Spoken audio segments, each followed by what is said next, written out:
My name is Greg Petersen. I'm a Lincolnwood resident and a candidate for the SD-74 school board. First, I just want to thank the Multicultural Task Force for organizing the opportunity to share information about why I'm running and the chance to connect with our community during these strange times.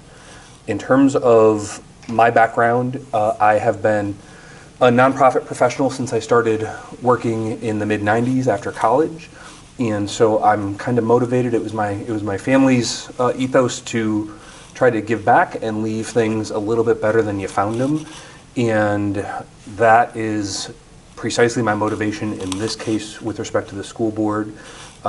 One step more specifically, I have two kids, both of whom are in 6th grade right now, and they've been in the district since pre-K, and we have just been absolutely lucky to be here in Lincolnwood in the school district, and their experience and our family's experience has been so remarkably positive. It's a simple act of me trying to give back to return the gifts that we've been given by the schools.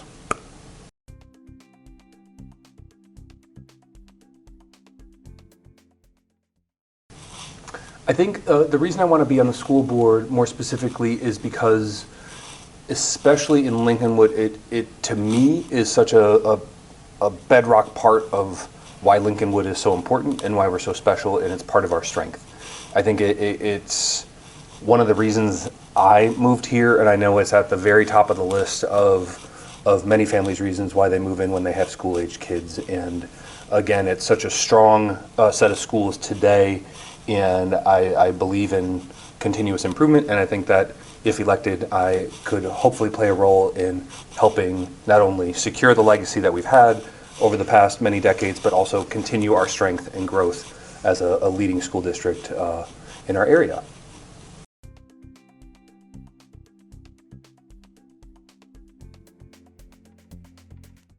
I have not directly worked in a school setting. However, about 15 years ago, I served on the board of an arts education organization called Playmakers Laboratory, which focuses entirely on Chicago public schools and provides supplemental arts education and creative programming to 3rd, 4th, and 5th graders when I was involved with them. I was on the board for the better part of a decade and eventually had the privilege of being the board chair, and that experience gave me an appreciation for the resource challenges faced by many school districts and many schools in particular.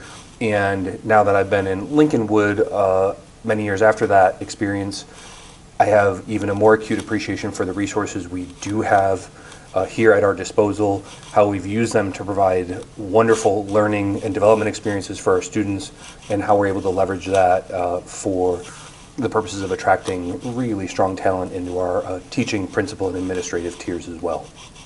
In terms of my qualifications outside of that, I've served on many boards in addition to that in my career, and I presently report to actually multiple boards of directors, so I have a very strong set of experience and skills in terms of collaborative and productive decision making in a board setting. There's a strong focus in my mind that a board's purpose is here to govern, focus on policies, and I think that's what our job is here in the school district as well. And the way I would leverage my skills here is to basically do my best job to listen to our amazing teachers, principals, and administrators so they can do what they do best. And the last qualification is that I'm actually a Lincolnwood resident. Like I mentioned previously, I'm the parent of 2 students, and so I'm seeing things firsthand from that perspective as well.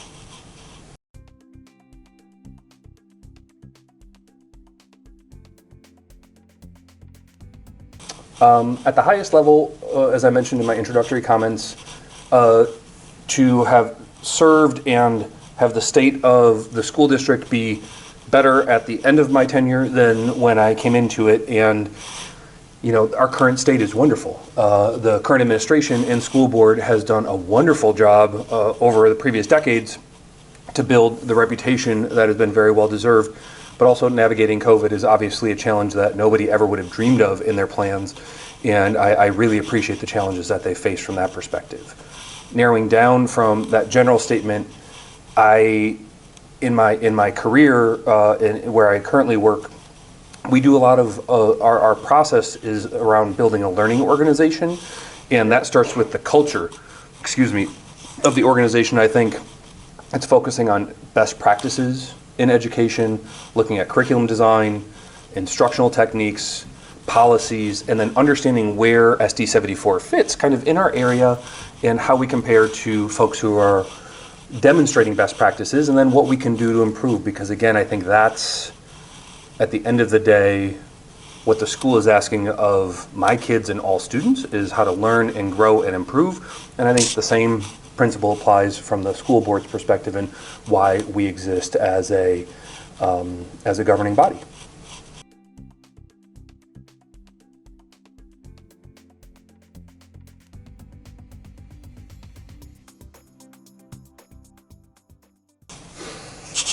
In terms of the priorities I would aim to develop, I think the top one is embedded in the question that the best education for every child in District 74 is the number one priority. We have people coming to the district from diverse cultural and ethnic backgrounds, and so I think designing our curriculum so that we're able to reach everybody in languages they understand and in manners they understand, so again, they have the same opportunity as people who are native English speakers and are more familiar with our direct culture. I think it also bridges over disability lines. Again, my work that I do personally is with adults with intellectual and developmental disabilities, and so I've paid close attention to our special education supports that we provide in the district, and they're terrifically impressive. And then, the one priority that I think is again already in place and worth just making sure we're bringing to life in the best way possible is there's a really nice 5-year strategic plan on the district's website that governs from 2019 to 2024, and its goals are absolutely sound. It's very clear they were thoughtfully crafted, and if elected, as I engage from the board perspective, I'd want to understand how they're being brought to life. And the two areas of focus that I would drill down into, particularly with my experience over the last year and all the challenges that we faced as a community, are how are we designing systems to maximize and optimize family and community engagement? How are we asking for feedback from our students? How are we engaging with our teachers and our families to make sure that our decisions are being made in a way that's reflective of all of the voices and everybody who's around the community table that is Lincolnwood?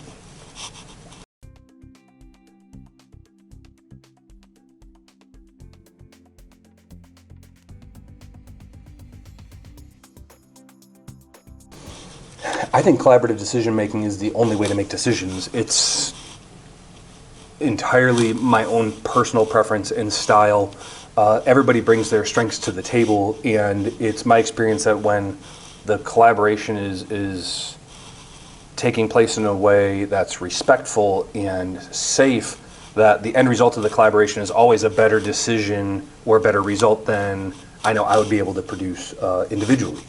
I'm actually demonstrating that in my candidacy because I'm really proud to be a member of the SD-74 Parents United team. We are a slate of 4 candidates, and I'm joined by Leah, Lydia, and Mateo on our slate, and we're running as a group. And the thought is that we're naturally collaborating now, and whether we're all elected or only a portion of us or none of us, it's that same spirit and process I described of the result always being more than the sum of its individual parts for us.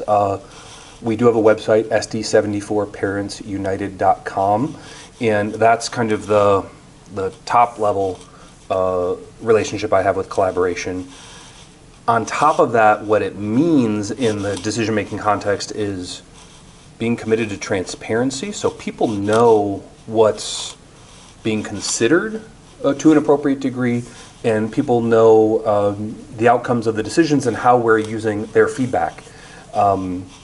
I think it means also welcoming engagement and it means listening to understand.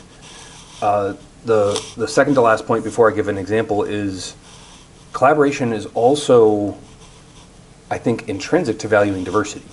And again, Lincolnwood has a very diverse community, and I think, tying into my previous comment, the more people who are at the table and the more voices we invite to the conversation, the better off we are. And bringing that to today's terms, I've attended the last board meeting remotely, and I've viewed a few just from the record, and the meetings are currently run super efficiently. And again, I respect everything the board has done in these super challenging times, but I think just the meetings themselves could be reformatted to maximize engagement, to have more room for discussion, and again, listening and kind of mirroring the growth mindset we're asking our students to have, so that we make, again, the best decisions in the policy and governance realm on behalf of the district, its students, and teachers.